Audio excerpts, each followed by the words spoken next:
요한복음 2장 16절서부터 22절 말씀 봅니다. 제가 한 줄 봉독하면 이어서 한 줄씩 봉독해 나갑니다. 이는 곧 선지자 요엘을 통하여 말씀하신 것을 이루었으되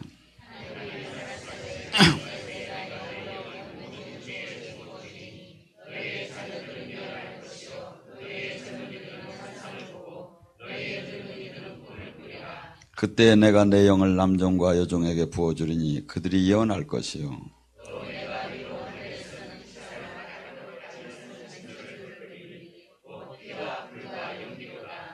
주의 크고 영광스러운 날이 이르기 전에 해가 변하여 어두워지고 달이 변하여 피가 되리니 함께 봉독합니다. 이스라엘 사람들아 이 말을 들어라. 너희도 아는 바와 같이 하나님께서 나사렛 예수로 큰 권능과 기사와 표적을 너희 가운데 베푸사 너희 앞에서 그를 증언하셨느니라. 아멘. 오늘 서울서부터 성령론에 대해서 계속 이렇게 강해식으로 하고 있습니다. 주님께서는 이 시대에 마지막 때 지금 당신의 영을 하늘로부터 딴 때보다도 더 많은 당신의 영을 부어서 마지막 때 믿음이 있는 자가 있겠느냐고 할 정도로 악한 원수 마귀도 우리의 모든 신앙, 이 믿음을 뺏어가려고 합니다. 그렇기 때문에 하나님도 하나님의 택한 백성들에게 살아계신 하나님을 늘 알려주려고 그래서 마지막 때 내 남종과 여종에게 내 영을 부어서 젊은이들은 환상을 볼 것이요 늙은이는 꿈을 꿀 것이요 그러면서 모두가 하나님의 뜻을 받을 수 있게끔 만들어주는 그 은혜가 임한다는 거예요. 그래서 이 마지막 때는 어제도 얘기했지만 성령의 시대입니다. 성령의 시대에 성령님을 모른다면 어떻게 온전하게 그 영적 생활을 하겠습니까? 어제 서울에서 누가복음 4장 18절 주의 성령이 임하면 예수님은 구세주가 뭡니까? 메시아가 뭡니까? 나를 구해줄 수 있는 사람, 구원해줄 수 있는 분. 그렇기 때문에 우리는 죄악에 더불어 마귀의 자녀였고 죽을 수밖에 없고 지옥을 갈 수밖에 없는 우리를 구해주러 오셨다 이거죠. 그래서 이분을 통해서만이 구원을 받을 수 있는데 이분은 힘이 없는 분이 아니라 구원자, 마귀 나라를 물리치고 우리를 능히 사탄의 올무에서 풀어줄 수 있는 분이다 이거죠. 근데 이 사역을 지금 누가 하느냐 이거죠. 우리에게 줘서 교회가 이 일을 또 하라는 거예요. 그렇기 때문에 교회는 음부의 권세를 꺾는 천국 열쇠를 반드시 지휘하고 그것이 나타나야 한다 이거죠. 그래서 누가복음 4장 18절에 주의 성령이 임하게 되면 늘리고 억압되고 포로된 자를 자유케 하는 사역을 하게 된다고 했죠. 그래서 많은 사람들이 병마와 가난과 삶의 그 운명적인 그 아픔 속에서 매여 있는 것을 풀어주는 사역을 오직 교회만이 할 수 있다 이거죠. 오직 성령님만이 할 수 있다 이거죠. 그래서 이 성령님을 그래서 제가 그랬죠. 그러면 왜 나는 방언도 하고 나도 기도도 하고 나도 많이 했는데 왜 안 되느냐? 제가 그렇게 했죠. 쉽게 얘기한다면 주의 성령이 이게 누가복음 11장 22절에 그러죠. 강한 자에게 결박을 당할 때 더 강한 자가 오야 해방을 시킬 수 있다. 내가 지금 마귀에게 내가 인간이 이 영의 세계를 이기들 못하죠. 마귀에게 묶여가지고 가난하든지 아프든지 모든 것이 묶여있는 거예요. 근데 이 묶여있는 것을 더 강한 자, 예수님, 더 강한 자, 성령님이 오시하는데, 오야 풀어주는데, 그러면 나도 기도했고, 나도 저기 했는데 왜 안 되냐? 더 강한 자보다 더 강한 성령님이 더 오시야. 이게 강한 자가 100이라는 세력에 내가 묶였다면, 성령님은 120, 110이 오야 한다. 성령님이 80만 오면 안 된다. 성령님은 능력은 무한대인데 내가 받을 통로가 몇 프로냐 이거죠. 그러니까 제가 우스갯소리를 그랬잖아요. 주의 성령이 이빠이 많이 임하야. 그래야 눌리고 억압되고 포로된 것이 자유케 된다. 그리고 이 주의 성령이 임하면 눈먼 자가 소경된 자가 해방이 된다고 합니다. 자, 마태복음 13장 15절에 뭐라죠? 이 시대에 많은 사람들이 내 말을 들어도 들어도 보아도 알지 못한다. 왜? 마음이 완악하야. 마음이 완악하야 이걸 깨닫지 못한다 이거죠.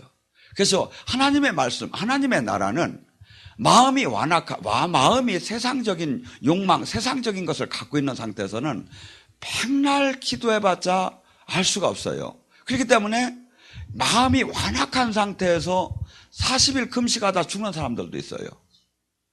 금식이 얼마나 힘들고 얼마나 노력이 많이 가합니까? 근데 마음이 완악한 하나님의 법도는 뭐냐면 나를 죽이기 위한 금식이거든요.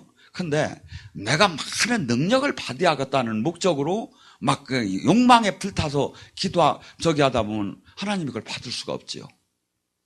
그래서 우리는 주님께서 이 말씀은 어떤 자? 이 세상에 대해서 세상 법을 떠난 자, 세상에 대해서 죽은 자, 그래서 육체와 욕심을, 그래서 세례와 더불어 우리 이 세상 옛사람을 죽이고 하나님 법도 안에 들어간 자만이 하나님이 약속한 이 36,500개의 말씀이 그때서부터 나에게 해당되기 시작해요. 그것이 없는 상태는 아무리 애웠다 하더라도 아무것도 해당이 안 돼요. 마태복음 6장 22절에는 하나님께서 이렇게 먹고 사는 데에 대해서 그래서 이 말씀을 하시다가 갑자기 이 말씀을 하세요. 눈이 밝으면 온몸이 성할 것이요. 이 눈이 바뀌어진다. 영적인 눈이. 그래서 성경을 애운다고 해서 애우고 막 모두 가리켰다고 해서 신학적으로 가리켰다고 해서 알아지는 것이 아니라 이것이 영으로 눈이 열려져야 돼요. 그래서 이 영이 열려지는 건 뭐죠? 아까 말했죠? 마태복음 13장 15절에 마음이 완악한 자는 열려질 수가 없지요. 근데 마태복음 5장 8절에는 뭐하죠? 마음이 청결한 자는 하나님을 볼 것이요. 그래서 수없이 우리는 정의, 거룩한 삶으로 들어가지 않고는 이 하나님의 법도가 하나님의 말씀이 나에게 이루어지들 않아요. 근데 이것이 보여지기 시작을 한 사람들은 한없이 어저께 저가 없을 때 이제 자주 제가 안 후회할매양요. 원장님은 환시가 많이 열렸지요. 여기서 보니까 막 기도를 할 때 막 하늘에서 막 이렇게 바구니 타고 아기 천사들이 막 내려오더랴. 가더니 막 왔다 갔다 하면서 막 사람들한테 어떤 이는 가서 여기를 째가지고 여기서 수술해주고 어떤 이는 여기를 째고 어떤 이는 여기다가 막 가슴을 막 약을 발라주고 그러면 막 우리가 기도할 때 천군 천사가 막 움직이는 거야. 막. 근데 이제 그러다가 또 이제 어떤 이는에게는 막 그냥 그 입장에 맞춰서. 근데 이것을 근데 세상 사람한테 얘기하면 한없이 여기서는 뒤집어지는데도 한없이 이게 어리석고 우습게 뱉죠. 사도행전 2장은 그래요. 성령 충만한 사람을 술 취했다 하더라.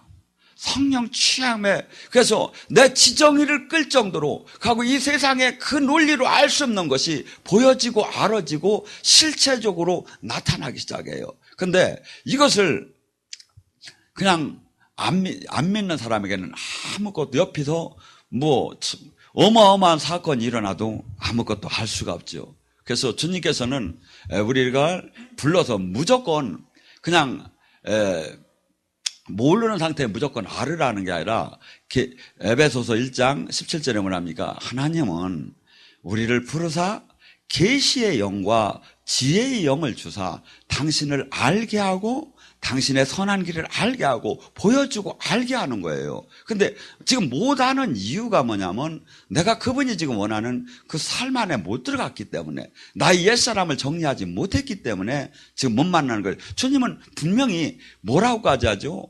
지체. 너희는 내가 내 안에, 내가 네 안에 하나가 됐다면 내가 어떤 이는 눈으로 쓸 것이고 어떤 이는 손으로 쓸 것이고 눈으로 쓰는 사람 뭐야? 영안이 열려서 하늘의 비밀을 보게끔 되죠. 어떤 이는 귀로 쓰는 사람 뭐야? 귀신의 소리와 성령님의 소리가 들리게 됐죠. 어떤 이는 코로 쓰는 사람 뭐야? 이 코 냄새로다니 귀신이 왔나 성령님이 왔나를 알 수가 있죠. 어떤 입으로 쓰는 사람 뭐야? 막 마귀가 얘기하는 그 얘기, 성령님이 얘기하는 그 입을 다 여기서 나타나기 시작하죠. 그래서 우리는 지금 떨어졌지만 그분의 지체로다니 연결이 돼서 쓴다고 하는데 이게 성경인데 왜 못 만난 거에 정상으로 지금 우리는 서로 어거지 소리를 지금 하고 있는 정도로 우리는 영적으로 지금 주님을 생명으로 연결이 안 됐다 이거죠. 그리고 주님의 영은 이렇게 했기 때문에 우리에게 오신 목적은 아까 얘기했던 큰 틀에서는 구세주 역할을 지금도 성령님께서는 오셔서 하고 계시다 이거죠. 또 주님의 영은 이사야 11장 2절 3절에 뭐랍니까? 주님의 영은 지혜와 총명과 경륜과 용기를 주기도 하고 야훼 하나님을 두려워하는 그 마음을 주기도 한다. 주님이 영이 오게 되면 사람이 무슨 지혜를 주신다는 거예요. 이게 사람의 지혜로 이 세상을 이기는 것이 아니라 하나님의 지혜 주는 지혜로 이 세상을 정복하고 다스릴 수 있는 힘은, 하나님은 지혜의 하나님이에요. 지혜와 명철로 이 천지를 창조해서 해를 달아놓고 달을 달아놨어요. 그렇기 때문에 주님께서 솔로몬에게 뭐랍니까? 전후후무한 지혜를 줬더라.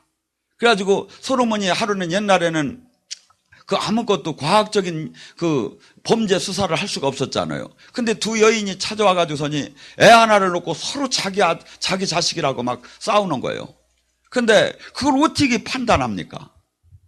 근데 이게 주님께서는 우리가 기도를 할 때 지혜를 줘요. 기도할 때 맨날 내가 주님이 원치 않는 걸 자꾸 생각하니까 지혜가 안 나오는 거지, 주님이 합당한, 내가 기도를 하고 주님이 합당한 삶을 살면 지혜가 확 열리기 시작하는 거예요. 그래가지고 그 솔로몬이 데리고 와봐라. 탁 데리고 왔어요. 칼을 갖고 오라고. 큰 칼을 갖고 와서 온내를 가운데 놓고 막 확 자르려고 막 이렇게 하니까 막 두 여인 중에 하나는 싱긋 웃고 하나는 벌벌 떨면서 차라리 나를 죽이라고 하는 거예요. 누가 봐도 이 판단은 맞잖아요. 그 어머니를 찾아주는 지혜. 이 세상을 이기는 힘이 우리는 그 하나님이 주는 지혜로 이기라는 거예요. 근데 하나님이 어느 때 지혜를 줘? 기도하고 주님의 옆에 순종하게 사는 자. 여러분, 지혜를 하나님께서 주면 병을 고치는 거든지 문제가 해결되는 거든지 모두가, 하나님은 지혜를 줘서 우리가 이 땅에서 승리하기를 원한, 하나님 영을 우리에게 심판자로 오신 분이 아니야. 이분은 왜 왔죠?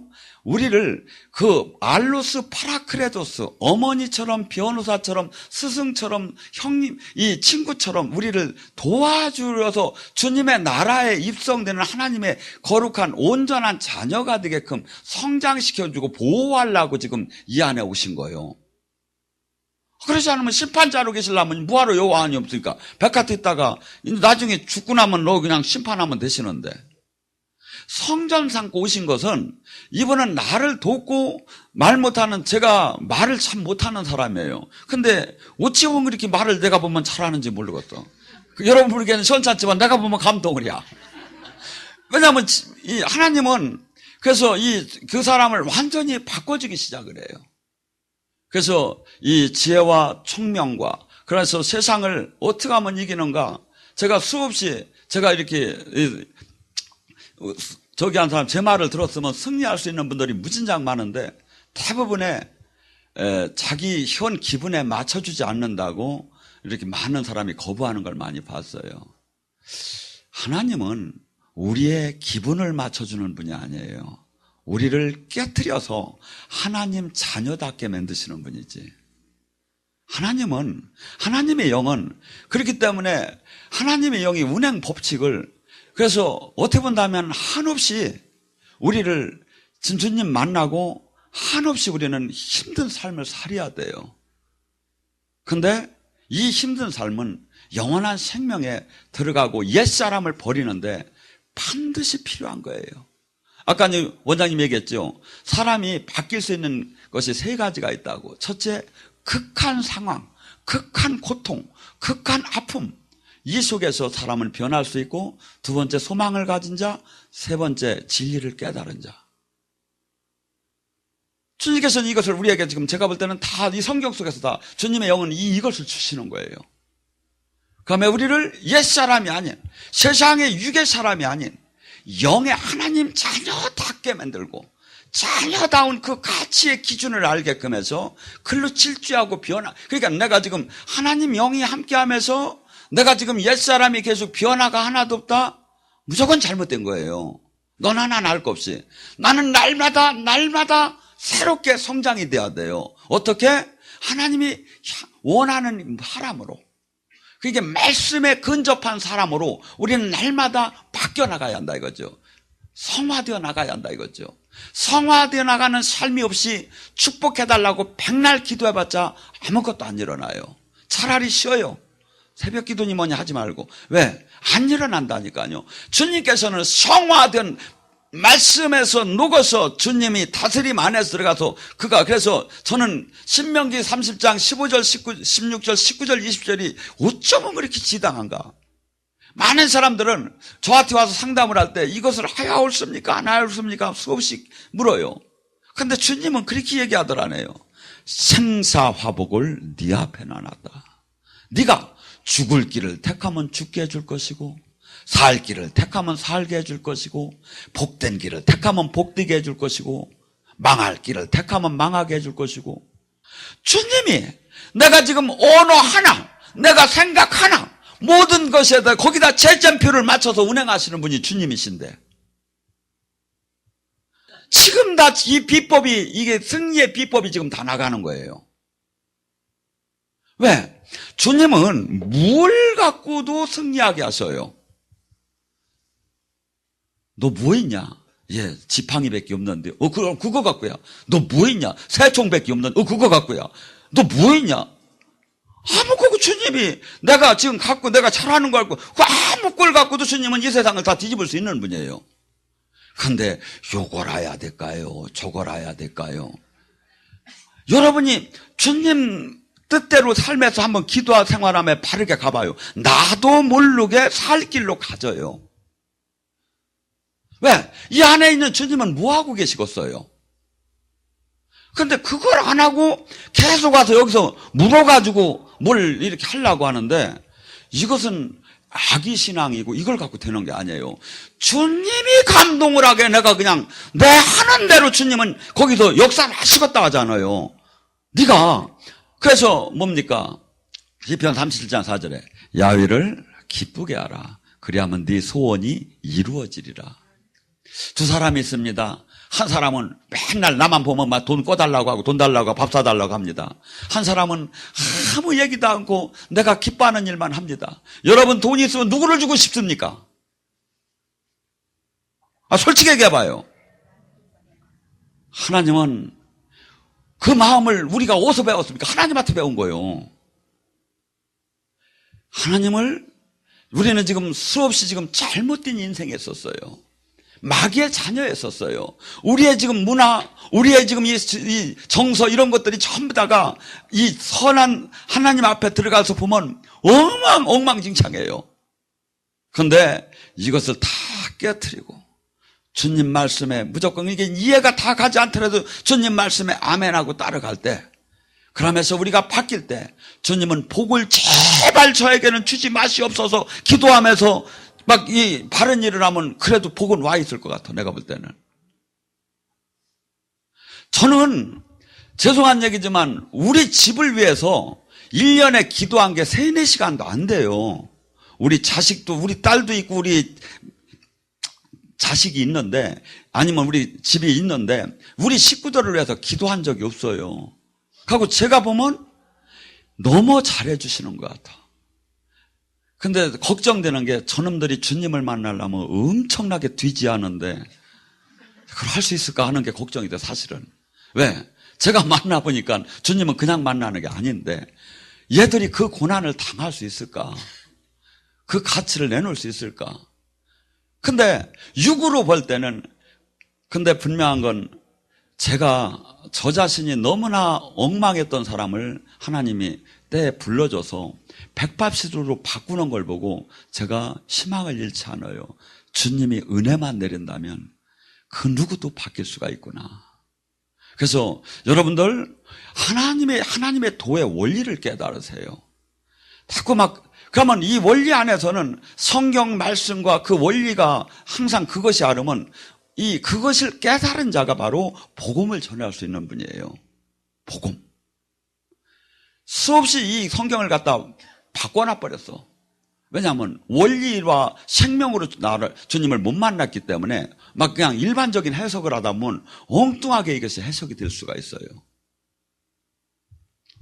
그래서 주님께서는 분명히 우리에게 지혜와, 그러고 하나님이, 저는 지금까지도 그래요. 하나님이 두려워하는 마음을, 저는 사랑의 하나님보다는 연단을 받음에 풀무불에다 집어넣는데, 도가니다 집어넣는데 어째 좋은 하나님이 되겠습니까?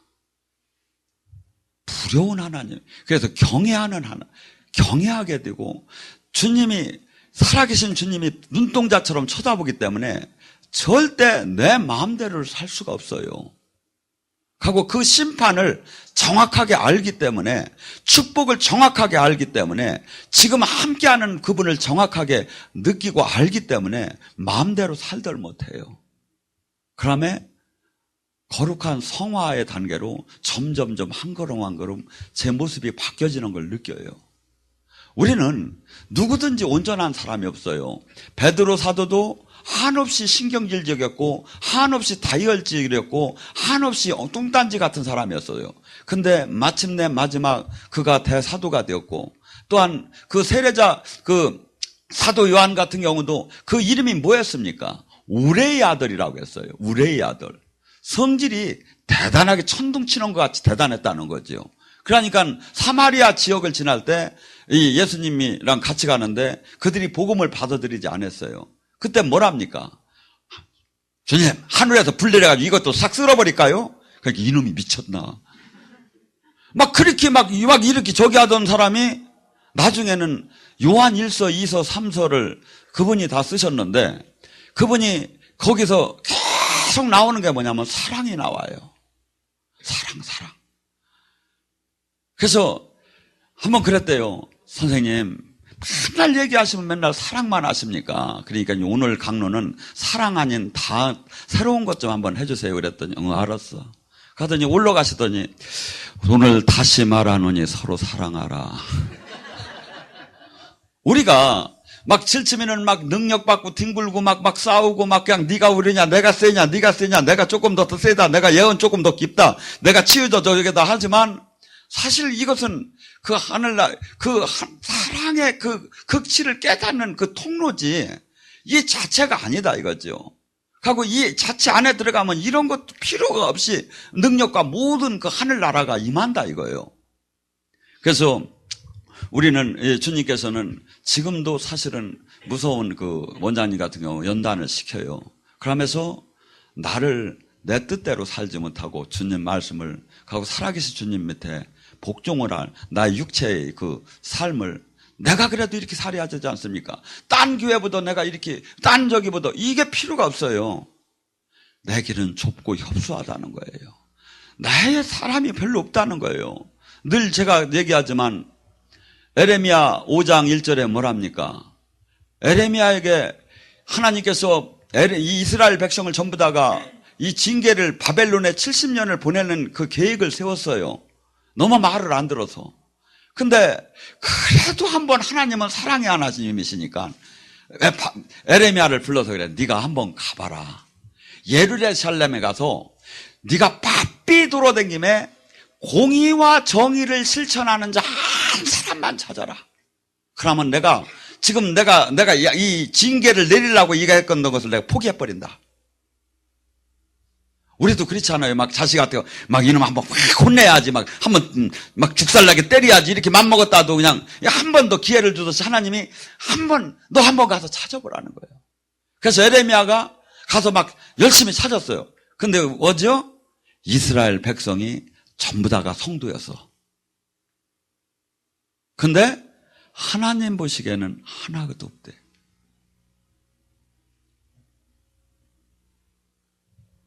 우리는 주변에 많은 사람들과 비교하지 마세요. 성경에다 맞추세요.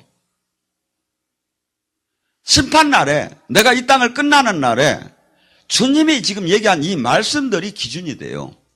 어느 교단, 어느 교파, 어느 저기는 아무 기준이 안 돼요. 주님이 얘기하신 그 말씀. 그렇게 온전한 그 하나님의 나라가 아무나 이렇게 막 저기 하는 게 아니고 우리 같이 무조건 그냥 예수님 영접했다고 그냥 신앙 고백만 해갖고 되는 게 아니라니까요. 삶의 변화가 일어나고 진짜 그가 구원을 받았다면 그는 옛사람을 버리게 되었고 그 사람은 하나님 나라의 편에 서서 하나님 마귀와 싸우는 사람으로 바뀌었겠지요. 근데 그것이 육으로는 하나도 오히려 세상과 별반 차이가 없음에 주님을 믿었다? 그 기복적인 신앙의 신앙 고백에 하나님이 응답하는 분이 아니다 이거죠. 그래서 야고보서 2장 17절은 그렇게 얘기해요. 네가 믿음이 있느냐? 믿음이 없이는 그 신앙은 죽은 믿음이다. 믿음이 있다면 반드시 행위가 나올 것이다. 네가 진짜 믿었다면, 진짜 예수님이 네가 주인이라면, 예수님이 진짜 네 왕이라면 너의 삶은 종으로 바뀌었을 거고 그 삶이 나타날 거다. 제가 어저께 횟집을 이렇게 미팅이 있어서 가야 했고 빠질 수가 없었어요. 근데 여러분이 저는 막 하늘나라가 그리워서 나는 미치겠는 거야. 주여 어떻게 하면 빠져나갈까? 그러다가 상이 쫙 깔렸고 막 해가 막 다 떠지고 막 그냥 막 스키다시가 쫙 나왔는데 거기서 먹을 수 있는 건 내가 먹을 수 있는 건 뭐 이 낙지볶음도 못 먹지. 그러니까 당근하고 오이 2개씩 먹고 화장실 가는 척하고 일로 뛴 거예요. 그래서 여기 와서 제가 저녁 그 기름부음 사역을 한 거예요. 여러분, 제가 8년 동안에 거의 안 빠졌는데 그 한 번 그 밥 좀 먹고 오면 뭐가 그렇게 죄가 되겠습니까? 하나님 앞에. 근데 저에게는 그것이 그들이 불쌍해 보였고 나이가 갈 길은 여기야. 여러분, 여기 오면 제가 연탄이 나옵니까? 쌀이 나옵니까? 그렇다고 여러분들이 저를 뭐 그냥 엄청나게 우애하는 것도 아니고 만나면 그냥 예언이나 해달라고 붙잡고 막 늘어지기나 하지. 근데 저는 이같이 중요한 일이 없는 거예요. 이같이 가치 있는 일이 없는 거예요. 남이 많이 하면 내가 이거 안 해도 될 것 같아. 근데 그걸 찾은 거예요, 저는. 그래서 여러분, 하나님을 두려워한다면, 경외한다면 그분의 말씀에 순종하게 되었어요. 예수님께서 요한복음 14장 23절 20절에 그럽니다. 21절에 네가 나를 사랑하느냐? 그러면 사랑한다면 반드시 내 계명을 지킬 것이다. 내 계명을 지킨다면 나와 아버지가 그에게 들어가서 그와 함께 먹고 마실 것이다. 주님의 말씀은 아는데 지키지 않기 때문에 주님이 들어와서 나와 함께 안 산다는 거예요. 아는 게 중요한, 바리새인 서기관만큼 성경을 아는 자가 없어요. 아는 게 중요한 게, 아는 것도 중요하지만 모르는 것보다 아는 게 중요한 게 아니라 이 말씀 하나둘에 나를 내 모든 기득권을 포기해야 하고 모든 것을 내가 주님 앞에서 이 세상에 누리는 그 삶의 원동력인 그 기쁨마저도 포기할 수 있는 그 삶. 그것이 있느냐, 이게 바로 십자가예요.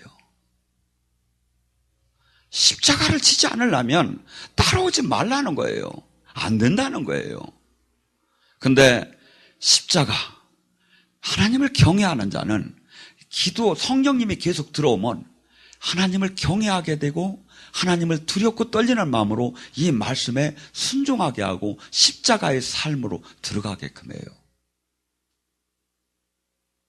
그러니까 내가 지금 십자가의 삶을 살고 있어 하면 나는 지금 하나님의 통치 아래 온전케 성장하는 거고 내가 편하고 원하는 대로 잘랐다 붙였다 하면서 신앙생활하면 나는 그거 십자가를 안 진 거예요. 십자가는 고난이에요. 십자가는 부끄러움이에요. 십자가는 모든 사람으로부터 멸시와 천대를 받는 거예요. 십자가는 자기를 부인하는 죽음이고 아픔이에요. 이것을 누구 때문에? 주님의 나라 때문에 내가 이것을 지킨다면 그는 주님이 함께할 것이고, 이게 주님의 계명이에요. 그래서 예수님을 요한일서 2장 4절과 5절에 뭐랍니까? 예수님을 안다고 하면서, 예수님을 믿는다고 하면서, 성도라고 하면서 예수님이 가리킨 말씀대로 살지 않으면 그는 뻥쟁이에요. 거짓말쟁이라는 거예요.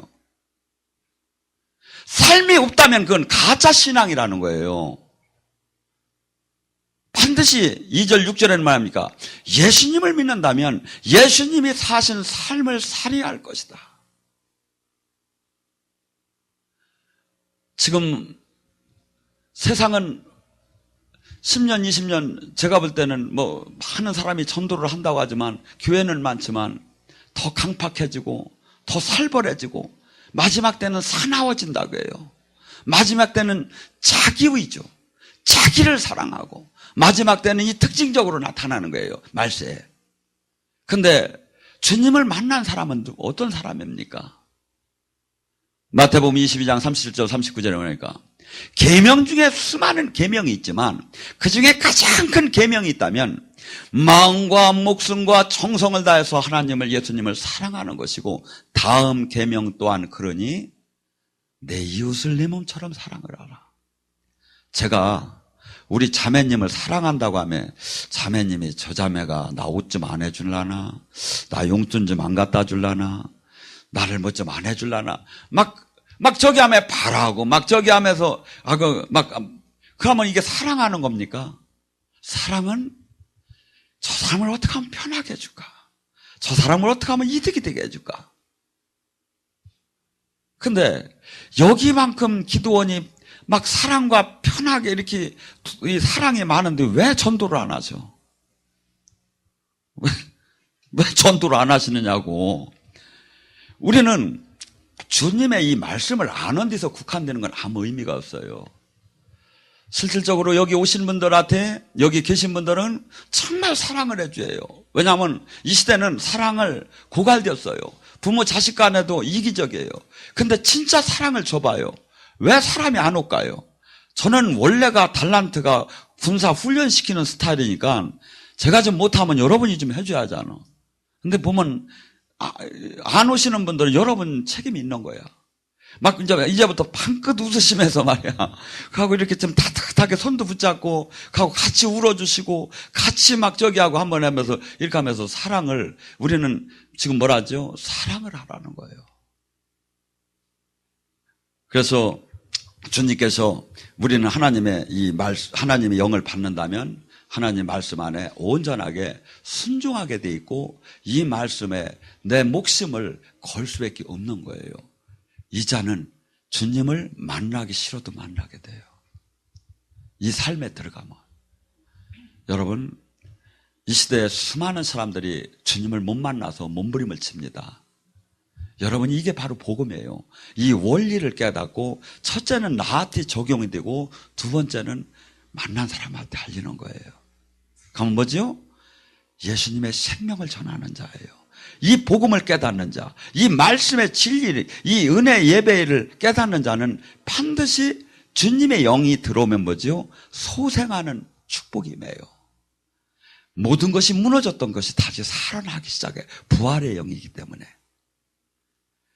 망한 가정도 살아나고, 병든 가정도 살아나고, 찢어진 모든 삶이 다 소생이 돼요. 저는 제 옛사람을 가만히 생각합니다. 정말 못됐던 것 같아요. 제가 얘기하기 부끄러울 정도로 제가 얘기를 차마 못하겠어.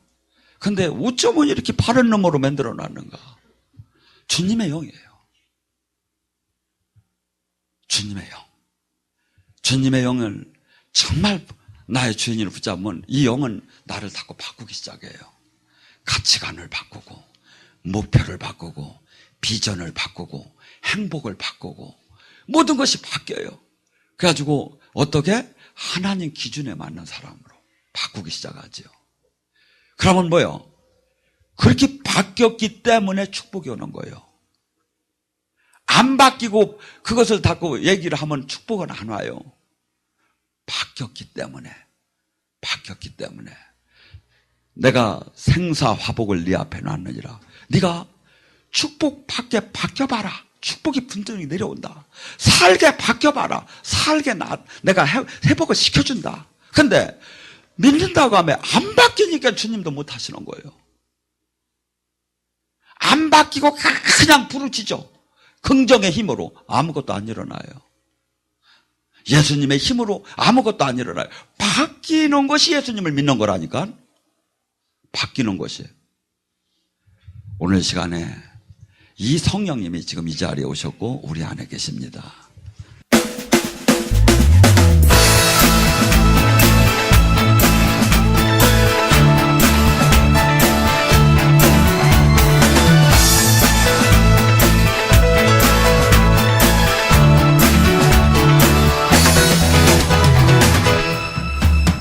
거룩하신 주 앞에 찬양 드리며. 안녕하세요. 저는 성령영성교회 박주명입니다. 저는 오늘 아주 기쁘고 설레이는 마음으로 여러분들에게 저희 교회와 기도원을 소개를 시켜드리고자 합니다. 지금 아마 이 영상을 보고 계시는 분들 중에서 분명히 저희 교회나 기도원을 통해서 하나님께서 직접 만나주시고 또 그 삶을 완전히 변화시켜 주시려고 예비해 두신 분들이 있을 거라고 생각을 합니다. 하나님을 믿는다고 하면서도 삶의 기쁨이 없고 또 항상 영적으로 갈급함을 느끼신다면 저희 교회에 오시면은 하나님께서 저희를 위해서 예비해 두신 길을 알 수가 있고 또 하나님이 주시는 위로를 아주 풍성하게 받을 수가 있습니다. 지금 하나님이 부르시는 음성을 마음으로 들으신다면은 저희 교회나 기도원을 꼭 한번 방문해보세요. 거룩하신 주 앞에 찬양 드리며 겸손히 무릎 꿇고 경배 드리. 예언은 성령께서 나누어 주시는 여러 가지 은사 중에 하나님의 뜻을 자녀들에게 전달하도록 주신 은사입니다. 예언 사역자는 교회의 덕을 세우는 데 쓰임을 받습니다. 사랑하는 딸아, 네가 한없이 내 앞에 달려오는 모습이 아름답구나. 모든 것을 얻게 될 것이다. 새로운 세계가 열리게 될 것이다. 그동안에 막연하게 바라보던 세상이 아니라 이제 나와 동행하고 내 나라를 온전히 전하는 생명을 전하는 그 자가 될 것이다. 네 안에 오늘 가득히 생명을 붓노라. 이런 예언 사역을 통해서 성도들은 우리 삶을 섬세하게 돌아보시는 하나님의 사랑뿐 아니라 우리 삶의 걸음마다 늘 인도하시고 또 동행하시는 하나님의 은혜를 체험합니다. 각종 인터넷 포털 사이트에 검색어에 성령, 은사, 예언 이런 검색어로 검색을 하게 되었고요. 서모세 목사님께서 그 말씀하신 동영상을 보게 되었고요. 동영상을 보면서 제가 느낀 것은 이곳에 일어나는 각종 주님의 강력한 임재와 기름 부음을 보고 깜짝 놀랐습니다. 이곳은 치유, 예언, 통변, 각종 기름 부음이 일어나는 정말 주님이 살아계시고 주님의 뜻을 전하는 그런 곳이 알게 되었어요. 그래서 충주 기도원을 가게 되었죠. 목사님께서 저에게 하시는 예언을 듣게 되었습니다. 근데 저는 제가 평상시에 부르짖고 했던 그런 기도 제목이 제 예언을 할 때 통변을 통해서 나왔습니다. 저는 그 말씀을 듣고 어떻게 제 마음속에 했던 기도가 그렇게 통변에 나왔을까 해서 깜짝 놀랐고 눈물을 흘리지 않을 수 없었습니다. 그래서 결심을 하게 되었죠. 바로 이곳이다. 그래서 저는 이곳에 4개월 동안 정말 주님의 뜻을 구하기를 원했고 눈물로 부르짖으면서 기도했습니다. 지금은 제가 묶였던 그런 문제들이 하나씩 풀려나고 있어서 정말 주님께 너무 감사드리고요. 여러분께도 우리 성령의 음성을 꼭 오시기를 강력히 추천드립니다.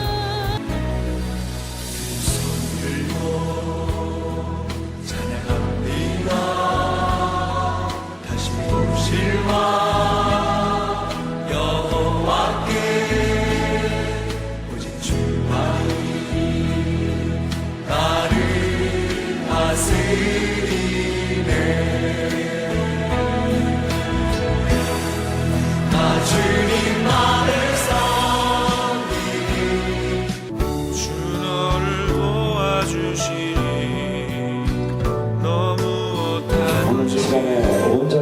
치유되기 원합니다. 온전히 치유되기 원합니다. 사슬이 풀리기 원합니다. 아버지 풀리시켜 주시옵소서. 어둠의 영도는 지금 이 시간 이 딸의 몸에서 분리될지어다. 예수님 권세로 선포한다. 예수님 권세로 선포한다. 나와 약한 변심하기야. 예수님 권세로 선포한다. 나와. 저희 교회에서는 다양한 사역이 이루어지고 있는데요. 그 중에서도 특징적인 사역이 예언 사역과 치유 사역입니다. 초대교회에서 이런 사역을 행했던 것처럼 저희 교회에서도 예수님의 뜻을 따라서 억눌린 자를 해방하고 또 낙심한 자를 권면하기 위해서 이런 사역들을 행하고 있습니다.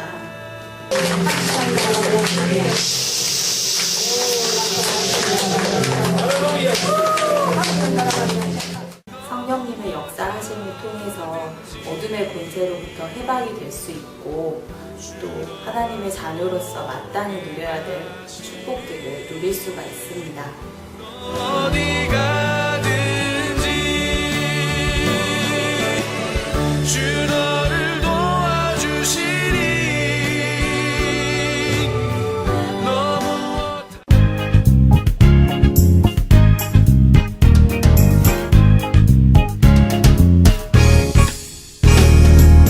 무엇이 행복이냐 묻는다면 당신은 무엇라고 말할래요?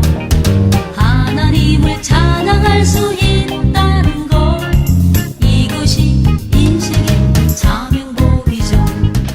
성령님께서 임재하시는 이곳에서 기도 훈련을 받고 영이 조금씩 열려가고 새로운 영적 체험을 겪어가면서 그런 과정 속에서 믿음이 점차적으로 성장하고 성경의 말씀들이 머리가 아닌 가슴으로 더 깊게 깨달아가고 있습니다. 성령님의 강력한 역사가 있고 주님 앞에서 온전히 순종하는 삶을 살고 계시는 목사님과 원장님이 계시고 또한 깨끗하고 투명하게 운영되고 있는 이곳 성령 영성 기도원으로 영적으로 발급한 주님의 많은 자녀분들이 인도받고 주님의 은혜 속에서 묶임이 풀리고 축복받는 삶을 사시게 되기를 진심으로 원합니다.